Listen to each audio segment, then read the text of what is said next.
संपृक्तो वागर्था प्रतिपत्ते जगतः पितरो वंदे पार्वती परमेश्वरो सदयन्तं दयं प्रेरयन्तं महायोगिराजं भजे संत। पूज्य निर्मलदास जी महाराज पधार्या छे।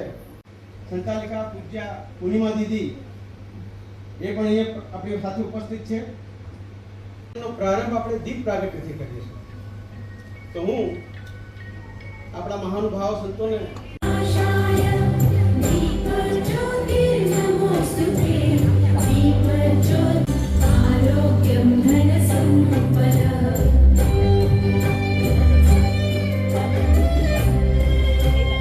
तुलसी शालिग्राम भगवान की पत्नी है। साक्षात लक्ष्मी नो अवतार मंगल में संत समाज में जीवित के जंग में तीर्थ राज साक्षात रामकृष्णदास महाराज को बड़े बीजा संतों ने पण दर्शन करावे छे। એટલે આપણને રામાયણનો સમય યાદ આવે છે કે ઋષિ બીજા ઋષિ સાથે રામને લઈ જાય દર્શન। જિલ્લાના યોગ કોઓર્ડિનેટર એવા દિવ્યાબેનને પણ એમનું પણ આપણે સ્વાગત કરીશું। એમના સ્વાગત માટે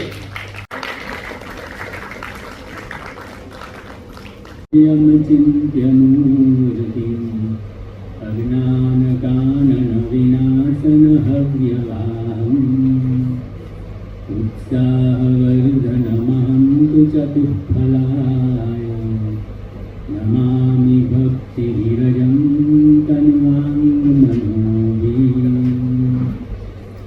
ओंकारं बिन्दुसंयुक्तं नित्यं ध्यायन्ति योगिनः कामदं मोक्षदं चैव ओंकाराय नमो नमः। परम पूज्य योग स्वरूप योगिनी पूज्य पूर्णिमा दीदीना चरणों प्रणाम। मारी साथे आवेला वराड संतराम मंदिरना महंत रामकृष्णदास जी महाराज ज्યાં આપના ઈષ્ટ લક્ષ્મણદાસજી મહારાજનું જન્મસ્થળી છે। લક્ષ્મણદાસજી મહારાજ યોગીરાજ હતા। 129 વર્ષનું પૂર્ણ આયુષ્ય સમાજને આપીને સમાધિસ્થ થયેલા। બુધવારને દિવસે લક્ષ્મણદાસજી મહારાજની પુણ્યતિથિ છે એ નિમિત્તે આવ્યા છે। એમને પણ પ્રણામ। દિવ્યાબેન ગુજરાત રાજ્ય યોગના સૌ સદસ્યો અને આપ સૌ શિબિરના શિબિરાર્થીઓ સૌના હૃદયમાં બિરાજતા પરમાત્માને પ્રણામ।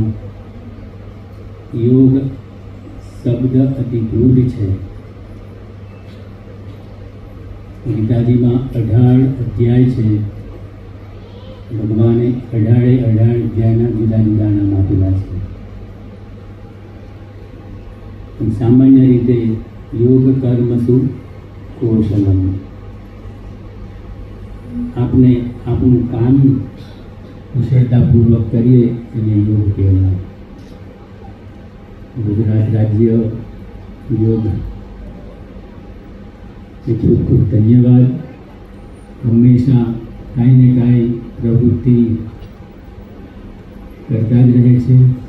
અત્યારે બાળકોમાં સમયનો સદુપયોગ થાય વેકેશનનો એ અર્થે સરસ બેન જેમણે કહ્યું 1 મહિનાથી પ્રવૃત્તિ સંસ્કારની સંસ્કૃતિના જતનની કરાવી રહ્યા છે।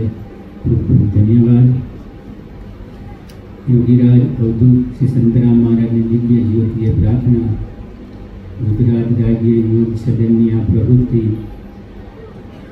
વધારે ને વધારે સમાજને લાભ આપે અને સૌ સર્વ બાજુથી જીવન સફળ બનાવે એક અભ્યર્થના સૌને જય મહારાજ।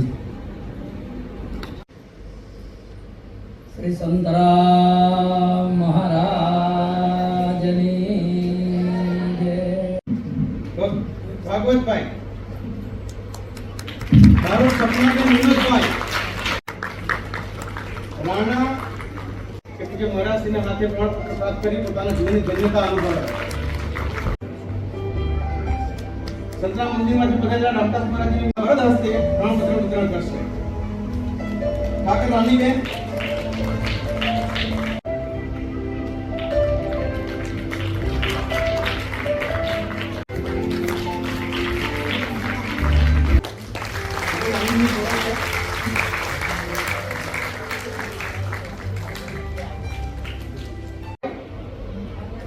આચાર્ય કલ્યાણી આપણે જો અંગ્રેજી થોડું કાચું આવડે છે પણ જે લખેલું નામ વાંચું છું.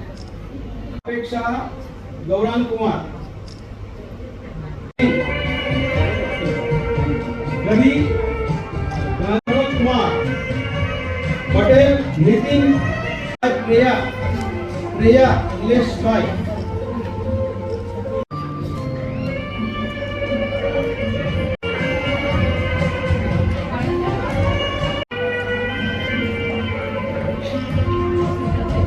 મહેરબાની કરીને all are requested to sit here till the program. ગુરુનાની બા જટાશંકર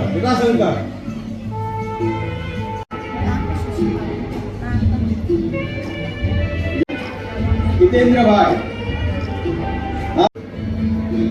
પ્રજાપતિ અંકુ ચૌહાણ, દવે દીપા પ્રવીણભાઈ, પ્રતીક્ષાબેન તુષાર આવી ગયા, શાહ બિંતા નિહાર, રાની કુમાર.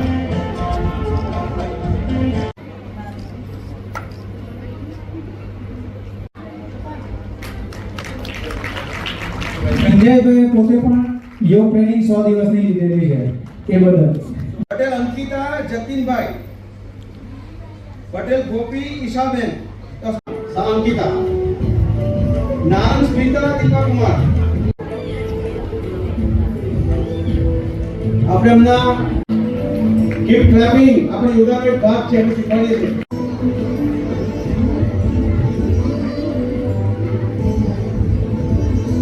ओम शांति ओम शांति ओम शांति एवा बाळकोना विशेष आ योगना प्रोग्राम निमित्ते આપણે બધા ભેગા થયા છીએ અને બાળગોપાલોની સાથે વધારે યોગના જીવનની અંદર પ્રેરણાઓ મળે અલગ અલગ રીતે એવા. બ્રહ્માકુમારી સ્મિતાબેન 1997 થી બ્રહ્માકુમારીઝમાં જીવન સમર્પિત કરી રાજયોગા ટીચર તરીકે સેવાઓ આપી રહી છું. ગુજરાત રાજ્ય યોગ બોર્ડ દ્વારા અને બ્રહ્માકુમારી સંસ્થા મળીને બાળકોને યોગ શીખવાડવામાં, યોગ એટલે કસરત, ધ્યાન, પ્રાણાયામ શીખવાડવાનો એક સમર કેમ્પ ચાલી રહ્યો હતો. ગુજરાત રાજ્ય યોગ બોર્ડ દ્વારા બાળકો માટે સમર કેમ્પનું આયોજન થયું. 10 દિવસના કેમ્પમાં બાળકોને શ્લોક, યોગ, ધ્યાન, પ્રાણાયામ અને ઓમકાર શીખવાડવામાં આવ્યું અને ત્યારબાદ આજે સર્ટિફિકેટ વિતરણનો કાર્યક્રમ રાખવામાં આવ્યો છે. યોગ એ 1-2 દિવસમાં કે 1 કલાક માટે કરવાની કોઈ ક્રિયા નથી. યોગ એ જીવન પદ્ધતિ છે. યોગને જો જીવનમાં અપનાવવામાં આવે તો બાળકથી લઈને વૃદ્ધ સુધીના તમામ લોકોને જીવનમાં ઘણા ફાયદા થાય છે. એ શારીરિક ફાયદાની સાથે સાથે માનસિક ફાયદા પણ આપે છે. અને જ્યારે યોગને જીવનમાં વણવામાં આવે છે તો આહાર, આચાર, વિચાર બધું જ આપણું પરિવર્તન થાય છે. આપણા સંબંધોમાં પણ ફરક આવે છે. અને જ્યારે આપણે યોગને જીવનમાં અપનાવી લઈએ છીએ ત્યારે મનથી થતા રોગો પણ નાબૂદ થાય છે. આજે એવું કહેવાય છે, મેડિકલ સાયન્સ પણ આ વાતને સ્વીકારે છે કે 95% રોગ સાયકોસોમેટિક છે. જે વ્યક્તિ મનથી ઠીક થશે, મનથી હેલ્ધી રહેશે તો તનના રોગોથી દૂર રહી શકે છે, બચી શકે છે. તો રેગ્યુલર યોગ કરવાથી જેમને અનિદ્રાનો પ્રોબ્લેમ હોય, જેમને યાદશક્તિનો પ્રોબ્લેમ હોય, જે લોકો ખૂબ જ વિચારો કરે છે, જેમને વિચારો પર કંટ્રોલ નથી, આ બધા જ કારણોમાં અથવા રોગોમાં યોગ ખૂબ જ ફાયદાકારક છે.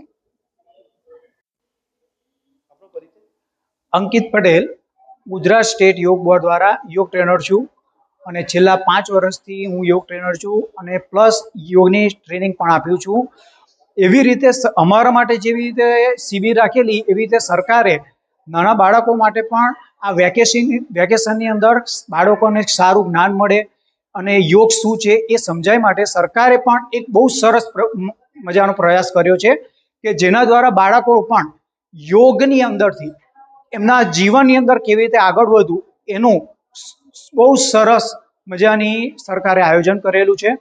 તો એની અંદર સરકાર દ્વારા એક ગીતાજીના શ્લોકો, આપણી સંસ્કૃતિ શું છે, પ્લસ કે યોગ દ્વારા તમારા જીવનમાં વાંચનની અંદર કેવી રીતે આગળ વધી શકો છો, તમારા ગોલ સુધી ક્યાં જઈ શકો છો, એ બધું જ આ બુક્સની અંદર 10 દિવસના એક શિબિરની અંદર આપેલું છે. સ્ટોપ. અત્યારે શું કાર્ય? અત્યારે આ 10 દિવસની અમે શિબિર પૂર્ણ કરી એ બાબતે સરકાર દ્વારા એક ગુજરાત યોગ બોર્ડ દ્વારા એક સર્ટિફિકેટ્સનું પણ એક આયોજન કરેલું છે અને નાના બાળકોને એ સર્ટિફિકેટનું વિતરણ કરી રહ્યા છે.